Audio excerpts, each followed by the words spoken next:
There is a moment just before a journey begins, when nothing has happened yet. And everything still feels possible. It's late, the city is half asleep, a train hums quietly, waiting. Somewhere in America, in the early 1980s, a young person is leaving home for the first time.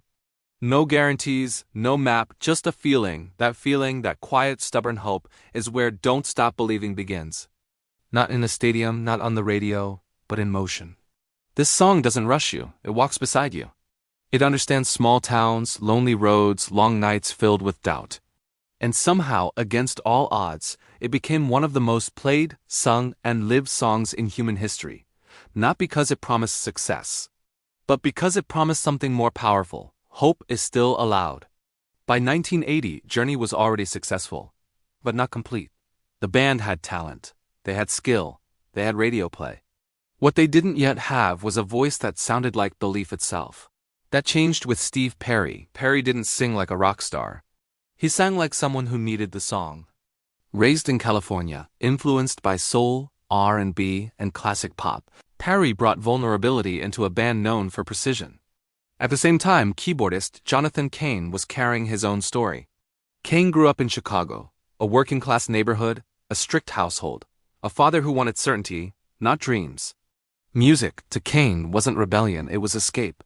When Cain moved to Los Angeles, he carried those memories with him. The streets, the nights, the sense of wanting more without knowing how to ask for it. Journey wasn't trying to write an anthem.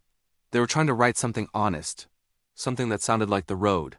One of the strangest things about Don't Stop Believing is this.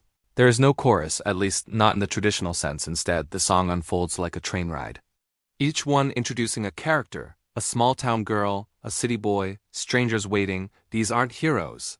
They're ordinary people, and that's the point. The melody builds slowly, patiently, almost cautiously.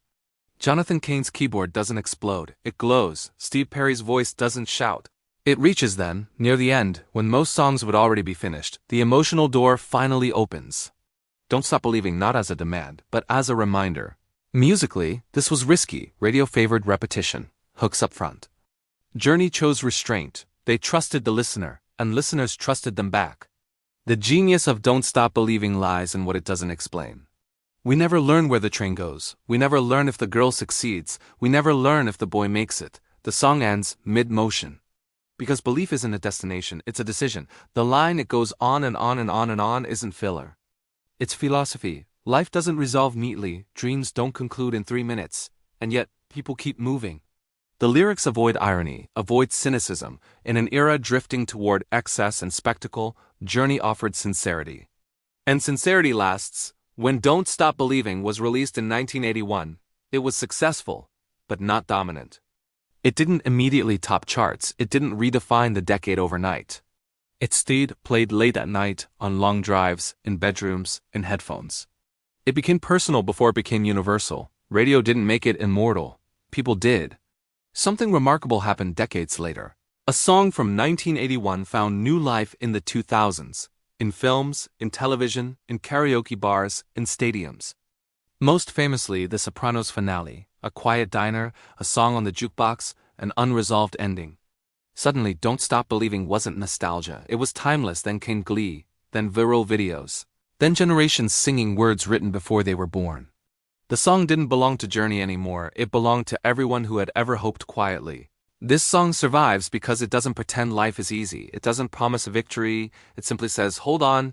In an age of algorithms and instant success stories, Don't Stop Believing feels human. It respects the struggle, and maybe that's why when people sing it together, they don't just sing, they connect. Somewhere tonight, someone is leaving home, somewhere.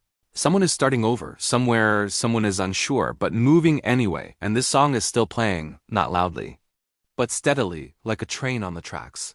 Still going, still believing.